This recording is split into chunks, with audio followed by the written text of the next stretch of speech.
Step 5. Placing or permuting the last layer edges. Now from step 4 we already made the cross, but we might not have all the cross pieces in the right place. So here you can see the blue is out of place. On this cube we have our ideal case where they're all in place, as you can see here, and we don't have to do anything. So this is the most ideal case. This is the one we want. However, there are a few cases you can run into. You can run into the one where they're completely solved, such as this. The one where you have opposite ones unsolved and the other two opposite edges solved.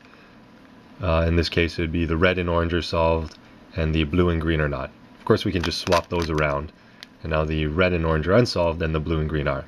Or you can run into the case, I'll just set that up, where you have two adjacent edges solved. Here in this case it'd be orange and blue, and two adjacent edges unsolved. And those are the three cases you're going to run into.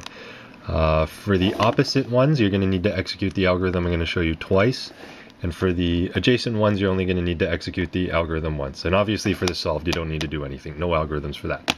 So the algorithm for moving around edges while keeping them properly oriented as well for the cross is known as sewn, and I'm not sure where the name comes from, but it has a name. Actually the ones I did in the example solve in the first video were anti-sewn, which is just sewn backwards, but I'm going to show you sewn. And this is it seems complex because the algorithm is kind of long, but it's actually very easy to follow, and it only involves manipulating two sides, the right side and the top side. So you don't need to worry about front, back, left, or the down or bottom side. So it's only right and up. And to execute a sewn, we're going to do the following. And for this case where the opposite edges are the ones that need solving, it doesn't really matter which way you hold the cube, what orientation. The sewn's going to end up with the same result anyway. So here we go. This is sewn. We're going to bring our right layer up, and here again you can see we put a pair in the top layer, our buffer layer. We're going to bring it out once, so there it is. Right layer goes back down, move the pair over once again, then we're going to bring our right layer up, put the pair back in to join the layer, and bring it down. And there you go. And what that did for the ones where they're opposite is it turned it into the case on this cube where we have two adjacent solved and two adjacent unsolved.